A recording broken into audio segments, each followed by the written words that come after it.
नमस्कार। पत्रकारिता और मीडिया इंडस्ट्री के चाल चरित्र को परखने के कार्यक्रम मीडिया वॉच में आपका स्वागत है। मैं हूं डॉक्टर मुकेश कुमार। दोस्तों, अभिनेत्री रिया चक्रवर्ती के इंटरव्यू के प्रसारित होने के बाद से कई चैनल और उनके एंकर बुरी तरह से बौखलाए हुए हैं। वे तरह तरह से इस इंटरव्यू पर सवाल खड़े कर रहे हैं, लेकिन क्यों? आज हम मीडिया वॉच में यही देखने की कोशिश करेंगे। इसके अलावा हम ये भी देखेंगे कि बात बात पर लोगों के खिलाफ मुकदमे करने और उन्हें जेलों में ठूस देने वाली सरकारें आखिरकार लगातार विश्वमन कर रहे सुदर्शन टीवी के तथाकथित संपादक सुरेश चौहाड़के के खिलाफ कार्रवाई क्यों नहीं कर रही हैं। आज हम इसकी भी पड़ताल करेंगे कि तब्लीगी मामले में जो अदालतों के फैसले एक के बाद एक आ रहे हैं, वे मीडिया के चरित्र को किस तरह से बेपर्दा कर रहे हैं। तो आइए शुरू करते हैं आज का मीडिया वॉच।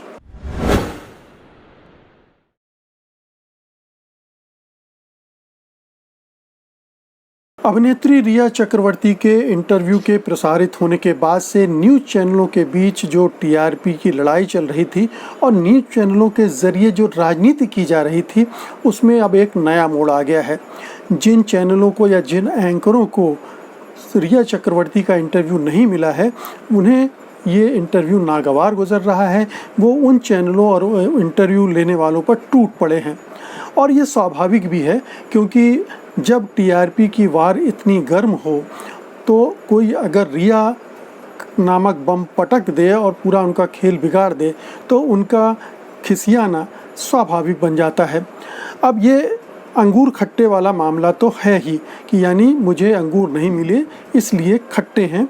जिन लोगों ने जो आलोचना कर रहे हैं, अगर उन्हें रिया चक्रवर्ती का इंटरव्यू मिल गया होता तो उनका रवैया आज दूसरा होता, वे छाती न कूट रहे होते। ख़ास तौर पर आप रिपब्लिक टीवी के जो कर्ता धर्ता हैं, अर्नब गोस्वामी का जो स्यापा है वो इसी वजह से है।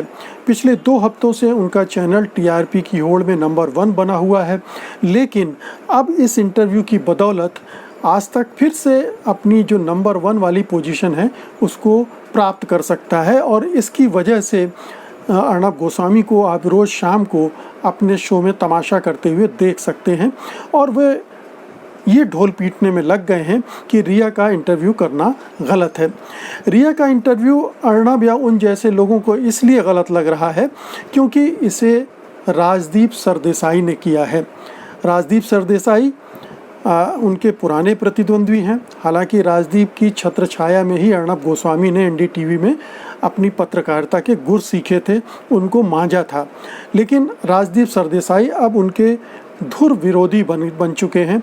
वो उन्हें दुश्मन की तरह ट्रीट करते हैं क्योंकि अर्नब गोस्वामी मोदी गोदी पत्रकारिता के नायक हैं और राजदीप सरदेसाई बिल्कुल उलट ढंग की पत्रकारिता करते रहे हैं, दूसरे छोर की पत्रकारिता करते रहे हैं। तो जाहिर है कि इन दोनों के बीच एक प्रतिस्पर्धा भी है और इन दोनों के बीच एक शीत युद्ध चलता रहता है जो रिया चक्रवर्ती की वजह से एकदम से गर्म हो गया है। अब रिया ने 2 और चैनलों को भी इंटरव्यू दिया, लेकिन राजदीप ने चूँकि एक विस्तार से इंटरव्यू किया और आज तक ने उसे लगभग 2 घंटे दिखाया, जिसकी वजह से 2-3 दिन के लिए जो पूरा न्यूज़ चैनलों का एजेंडा है वो ही बदल गया। तो अब उस एजेंडे की में अर्नब गोस्वामी और उनके जैसे जो जर्नलिस्ट हैं वो फंस गए और अब वो उसी तरह से व्यवहार कर रहे हैं कि ये इंटरव्यू ही गलत है। तो रिया का इंटरव्यू को लेकर ये जो प्रश्न उठाए जा रहे हैं 2-3 तरह के। पहली बात तो इंटरव्यू में कोई दम नहीं था, उसमें कोई तीखे सवाल नहीं किए गए। ये इंटरव्यू के ज़रिए रिया चक्रवर्ती को एक प्लेटफॉर्म मुहैया करा दिया गया वगैरह वगैरह। तो एक तो इंटरव्यू को लेकर सवाल इस तरह से खड़े किए गए कि एक पीआर एक्सरसाइज है, पब्लिक रिलेशन एक्सरसाइज है और इसमें राजदीप सरदेसाई ने रिया चक्रवर्ती को की मदद करने की कोशिश की है, इस तरह से उसको दिखाया गया है। और सोशल मीडिया में जाएंगे तो आपको ये भी पढ़ने सुनने को मिल जाएगा कि राजदीप सरदेसाई ने रिया चक्रवर्ती से पैसे लिए होंगे। इसमें कोई दम मुझे नहीं लगता है, ये फालतू की मनगढ़ंत खबरें हैं, अफवाहें हैं जिन पर ध्यान नहीं दिया जाना चाहिए।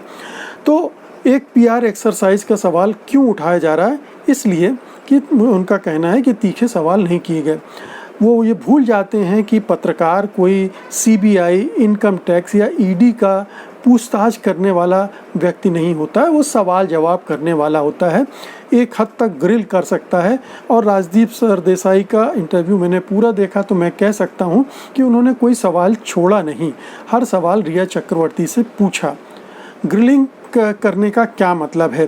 क्या आप उसको परेशान करना चाहते हैं, उसको ज़बरदस्ती उस पर आरोप मढ़ना चाहते हैं? क्या अर्णब गोस्वामी जैसी ग्रिलिंग करते हैं जिसमें एक पूरा एजेंडा पहले से लेकर चला जाता है और उसको थोपने की कोशिश की जाती है? क्या वो इंटरव्यू है? तो मुझे नहीं लगता कि इसमें कोई पब्लिक रिलेशन की एक्सरसाइज थी, बल्कि ये बहुत ज़रूरी था कि इस तरह के व्यक्ति को भी मंच मुहैया कराया जाए, क्योंकि अभी तक एक ही तरह का नैरेटिव चल रहा था पूरे मीडिया में, और ये अर्णब गोस्वामी और उनकी तरह के पत्रकार चला रहे थे जस्टिस फॉर सुशांत। अब जस्टिस फॉर सुशांत का मतलब ये नहीं है कि आप किसी और के साथ इनजस्टिस करें, यानी आप सुशांत को न्याय दिलाने के चक्कर में रिया चक्रवर्ती को विलेन, खलनायक के रूप में प्रस्तुत कर रहे हैं। तो ये पूरी कोशिश हो रही थी और रिया चक्रवर्ती के बारे में लगातार इस तरह की खबरें प्लांट की जा रही थी कि जैसे उन्होंने ही सुशांत को मारा है। अब रिया चक्रवर्ती ने अपने इंटरव्यू में वो जितने भी तर्क इसके लिए गढ़े जा रहे थे गोदी मीडिया के ज़रिए, गोदी मीडिया तो खैर बाकी भी है, लेकिन जो ख़ास तौर पर मोदी भक्त मीडिया है उसके ज़रिए वो सारे ढह गए, क्योंकि रिया चक्रवर्ती ने ये बात स्वीकार करनी पड़ेगी कि बहुत ही शानदार तरीके से अपनी बातें रखी और उन तमाम आरोपों के जवाब दिए जो उन पर लगाए जा रहे हैं। तो जो पूरा 1-1.5 महीने से ये मीडिया बिल्ड कर रहा था मीडिया ट्रायल के ज़रिए रिया चक्रवर्ती के बारे में, वो ढह गया है। तो इसकी एक छटपटाहट, एक बौखलाहट आपको अर्णब गोस्वामी, उनके चेहरे, उनके शो में, और दूसरे जो इस तरह के पत्रकार हैं इसी धारा के, उनके शो में आपको देखने को मिल सकती है। तो ये बौखलाहट इसकी भी थी कि इस तरह के इंटरव्यू के ज़रिए उनका एक पूरा नैरेटिव ध्वस्त हो गया। दूसरा जो एजेंडा इस सुशांत सिंह वाली खबर के साथ चल रहा है, उसमें एक राजनीतिक एजेंडा शामिल है। एक तो ये है कि बिहार में चुनाव होने हैं और उसमें उसका इस्तेमाल किया जाना है सुशांत के मामले का, और दूसरा ये है कि महाराष्ट्र में आदित्य ठाकरे का नाम इसमें घसीट कर और वहाँ की सरकार को हिलाया जाना है, डावाडोल करना है। तो ये 2 अभियान इस पूरे मामले से जुड़े हुए थे और रिया चक्रवर्ती के इंटरव्यू ने उनको भी ध्वस्त कर दिया है। बहुत ही साफ उन्होंने जो रिया चक्रवर्ती ने इंटरव्यू दिया उससे साफ हो रहा है कि सुशांत के घर वाले सुशांत की केयर ठीक से नहीं करते थे, उनके संबंध भी अच्छे नहीं थे और इस वजह से उन्हें उनके करीब रहना पड़ा। फिर कई और चीज़ें निकली कि सुशांत ड्रग्स भी लेते थे, सुशांत कई डॉक्टरों के संपर्क में थे क्योंकि वो मनोरोगी थे। तो ये तमाम चीज़ें साथ साथ निकल कर बाहर आ गई और उसमें जो पहले से कुछ चीज़ें बाहर आ चुकी थी लेकिन दूसरे तरफ का जवाब नहीं आया था जो रिया चक्रवर्ती ने दे दिया। तो ये 2 नैरेटिव जो बुने जा रहे थे अर्णब गोस्वामी का जो स्कूल है जर्नलिज्म का, उसके तरफ से वो ढह गया है। तो ये खिसियाहट इसीलिए है कि अब चूँकि आपके पास वो मसाला नहीं है, टीआरपी की वार में इस हफ्ते पिछड़ने का पूरा अंदेशा है। दूसरे जो चैनल हैं वो बाजी मार सकते हैं जिन्होंने इस इंटरव्यू को दिखाया है। तो ये छटपटाहट इसकी थी कि हम टीआरपी के बारे में मार खा रहे हैं और दूसरी छटपटाहट ये थी कि जो हम राजनीति कर रहे थे वो भी उघड़ के आ गई है सामने और इससे जाहिर है कि जो एजेंडा चलाया जा रहा था उसको नुकसान होगा। और तीसरी बात ये कि जो राजदीप अर्णब गोस्वामी जिनको अपना प्रतिद्वंदी समझते हैं वो इस मामले में बाजी मार ले गया। उसने एक बड़ा इंटरव्यू करके पूरे मीडिया पर छा गया जो कि अर्णब गोस्वामी को अपनी एक हार की तरह प्रतीत होती होगी और उनके साथ जो उनकी विचारधारा वाले एंकर हैं या जो चैनल हैं उनको भी यही लगा होगा।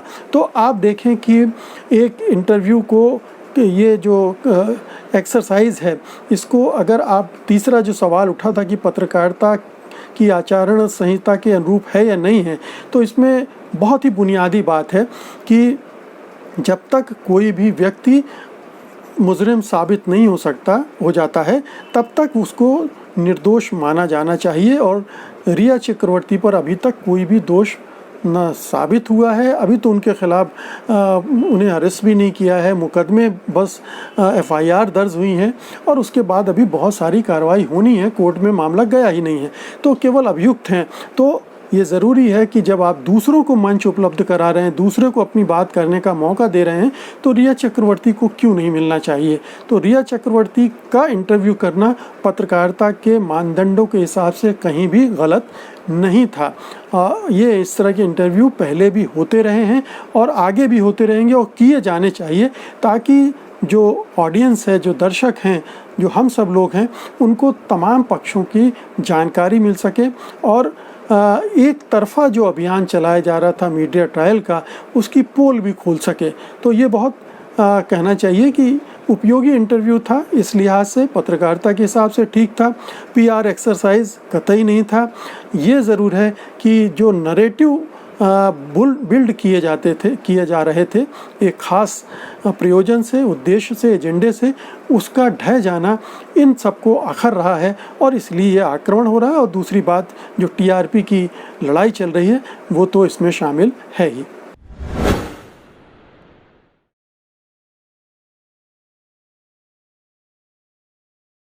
दोस्तों, पत्रकारिता की दुनिया में सुरेश चौहाड़के का नाम कोई आदर के साथ नहीं लेता, बल्कि लोग तो उन्हें पत्रकार मानते ही नहीं हैं, क्योंकि वो जिस तरह की पत्रकारिता करते हैं वो किसी भी तरह से पत्रकारिता की जो परिभाषा है उसमें नहीं आती। उनकी पहचान सुदर्शन TV के ज़रिए सांप्रदायिक जहर उगलने वाले एक अतिवादी हिंदू की है, प्रचारक की है। यानी वे पत्रकारिता नहीं करते बल्कि हिंदुत्व का प्रोपेगेंडा करते हैं और उसमें भी जो निंदा, घृणा और हिंसा का पुट होता है वो बहुत ज़्यादा होता है। वे एक नहीं सैकड़ों बार अपने हिंसक विचारों और अपनी नफरत भरी भाषा के लिए चर्चा में आ चुके हैं। वे फेक न्यूज़ गढ़ने में माहिर हैं। झूठी खबरें प्रसारित करने, फेक न्यूज़ गढ़कर प्रसारित करने, उसके बारे में उनके चैनल में बार बार झूठ बोलने की ये जो प्रवृत्ति है, ये बार बार एक्सपोज हो चुकी है, उसका खुलासा हो चुका है, वो बेपर्दा हो चुकी है। ऑल्ट न्यूज़ ने बार बार उनकी खबरों को चेक किया है और बताया है कि ये खबरें गलत हैं, झूठी हैं। मगर बेशर्मी से झूठ बोलना सुदर्शन TV का एक की आदत है, चरित्र है, और यही सुरेश चौहाड़के के साथ लागू होता है। यहाँ तक कि सुरेश चौहाड़के पर फर्जी वीडियो दिखाने के लिए 50 लाख का जुर्माना भी हो चुका है, ये हम सब जानते हैं। सुरेश जिस तरह के कार्यक्रम करते हैं, दरअसल उस तरह के कार्यक्रमों के लिए मीडिया में जगह नहीं होनी चाहिए। उन्हें तो इसके लिए सज़ा होनी चाहिए, उन्हें जेल में होना चाहिए, मगर ऐसा नहीं होता, बल्कि उनके खिलाफ FIR तक दर्ज नहीं की जाती हैं। इस बार भी जब उन्होंने नौकरशाही जिहाद नाम के एक प्रोग्राम को लॉन्च करने की तैयारी कर ली, उसका प्रोमो चलाया और उस प्रोमो में तमाम तरह के अनर्गल बातें की और जो प्रतिष्ठित संस्थान है जामिया मिलिया जैसे, उनको बदनाम करने की कोशिश की और नौकरशाही में मुसलमानों की घुसपैठ की एक झूठ गढ़ने की कोशिश की, तब भी उनके खिलाफ कोई मामला दर्ज नहीं किया गया। हालांकि सैकड़ों जगह उनकी शिकायतें की गईं, मगर पुलिस ने उनके खिलाफ मामला दर्ज नहीं किया गया। उनका चैनल जिस तरह से कार्यक्रम प्रस्तुत करता है, उसके हिसाब से उसका लाइसेंस कब का रद्द कर दिया जाना चाहिए था, क्योंकि केबल एक्ट 1994 के अनुसार सामाजिक सद्भाव को नुकसान पहुँचाना और देश की एकता, अखंडता के खिलाफ सामग्री प्रस्तुत करना चैनल लाइसेंस की पात्रता खो देता है। तो उनका ये चैनल तो लगातार कर रहा है, बार बार कर रहा है, और ये जो तथाकथित नौकरशाही जिहाद वाला इशू था, वो इस बात का अभी ताज़ा तरीन प्रमाण है, जिसके आधार पर कायदे से उनका चैनल का लाइसेंस रद्द कर दिया जाना चाहिए। ये केवल अभिव्यक्ति की स्वतंत्रता का मामला नहीं है, ये उसकी हद को पार करने का मामला है। अभिव्यक्ति की स्वतंत्रता में आप अपने विचार रखते हैं, लेकिन किसी दूसरे धर्म, किसी जात के खिलाफ दुष्प्रचार नहीं करते हैं। दुर्भावना से ग्रस्त होकर आप चीज़ें नहीं प्रस्तुत करते हैं, लेकिन वो कर रहे हैं और कर रहे हैं इसलिए कि सरकार उन पर मेहरबान है, वो उनके खिलाफ कोई कार्रवाई नहीं होने देती है। चौहान दंगा पत्रकारिता के सबसे बड़े झंडा बरदार हैं। वे इस मोर्चे पर अर्णब गोस्वामी और सुधीर चौधरियों जैसे लोगों से बहुत आगे निकल चुके हैं। वे दूसरे समुदायों को बदनाम करने, उनकी छवियां बिगाड़ने, उनके खिलाफ लोगों को भड़काने में और दूसरे प्रतिद्वंदियों से कहीं आगे नज़र आते हैं। और क्यों ना हो, उनका और उनके चैनल का एजेंडा तो यही है। उन्हें किसी की परवाह नहीं है, और परवाह वो करें भी क्यों जब सैयां भय कोतवाल तो डर काहे का। सरकार के तमाम बड़े नेताओं के साथ वो मिलते जुलते रहे हैं। उनके साथ उनकी तस्वीरें देख सकते हैं आप, प्रधानमंत्री से लेकर और आरएसएस प्रमुख के साथ, सबके साथ वो मिलते जुलते रहे, उनके साथ कार्यक्रम करते रहे, तो उनके साथ मंच शेयर करते रहे हैं। तो संघ परिवार के वो एक्सटेंशन हैं, संघ परिवार के एजेंडे को आगे बढ़ाने वाले हैं। और उनका चैनल का एकमात्र उद्देश्य यही है कि किसी भी तरह से मुसलमानों के खिलाफ, दूसरे धर्मों के खिलाफ एक माहौल बनाया जाए, एक नफ़रत की भावना हिंदुओं में भरी जाए, उनके अंदर आक्रामकता पैदा की जाए और एक हिंसा का वातावरण बने, जिससे एक तेज़ ध्रुवीकरण हो और उसका फ़ायदा भारतीय जनता पार्टी को मिले। तो ये एक पूरा इस तरह का है। इस चैनल को और इस चैनल के इन तथाकथित संपादक महोदय सुरेश चौहान के खिलाफ ये कार्रवाई नहीं हो रही है, ये हमारे लोकतंत्र के लिए ख़तरा है, हमारे संविधान के लिए ख़तरा है, हमारे समाज के लिए और हमारी जो सामाजिक और राष्ट्रीय एकता है उसके लिए ख़तरा है। और इस पर जो हमारे अदालत हैं उन्हें खुद संज्ञान लेना चाहिए और कार्रवाई करना चाहिए, क्योंकि ये सरकारें तो उसके खिलाफ़ कार्रवाई नहीं करेंगी।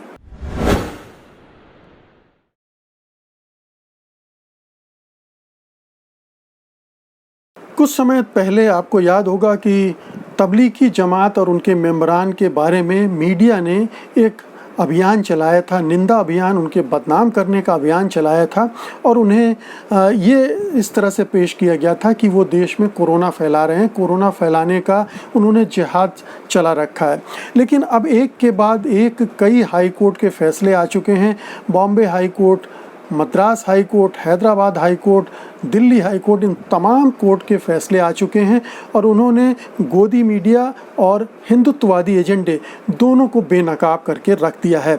इन कोर्ट ने बिल्कुल साफ साफ कहा है कि तबलीगी जमात का कोरोना जिहाद या कोरोना फैलाने से कोई संबंध नहीं था। उनको बदनाम किया गया, उन पर झूठे आरोप लगाए गए और उनको जेलों में ठूंसा गया। बॉम्बे हाई कोर्ट तो इस मामले में और भी आगे चला गया और उसने इसे राजनीति से भी जोड़ा कि इसके पीछे एक राजनीतिक तंत्र भी था, राजनीतिक मंशा भी थी। और इसीलिए उन्होंने जमात को बलि का बकरा बनाया। बलि का बकरा इस सेंस में बनाया कि आमतौर पर सरकारें, कोई मुसीबत आती है, कोई महामारी आती है, तो उसका दोष किसी दूसरे समुदाय पर मढ़ने की कोशिश करती हैं, किसी दूसरे देश पर मढ़ने की कोशिश करते हैं। और इस मामले में यहाँ पर तबलीगी जमात को इस्तेमाल किया गया बलि के बकरे के रूप में। और ये बलि का बकरा बनाने में मीडिया का बहुत बड़ा रोल था, उसकी बड़ी भूमिका थी। उसने सबसे पहले तबलीगी जमात के लोगों को टारगेट करना शुरू किया और एक तरह से अभियान छेड़ दिया और कई चैनलों ने कोरोना जिहाद का नाम दिया और इस तरह से पूरे देश भर में तबलीगी जमात के लोगों को टारगेट किया गया, उन पर हमले हुए, उनको उत्पीड़न उनका किया गया, उनका बहिष्कार किया गया, क्योंकि तबलीगी जमात के बहाने पूरे मुस्लिम समुदाय को टारगेट कर रहा था। ये हिंदुत्ववादी मीडिया नफ़रत फैलाने के लिए एक इस्लामोफोबिया भी क्रिएट किया गया इसके आधार पर। तो इस तरह से एक पूरा एजेंडे के तहत इसको चलाया गया और बॉम्बे हाई कोर्ट ने इसीलिए मीडिया को भी जमकर फटकार लगाई कि मीडिया की भूमिका इस मामले में बहुत ही नकारात्मक थी, गैर जिम्मेदाराना थी और उसने ये खेल खेला।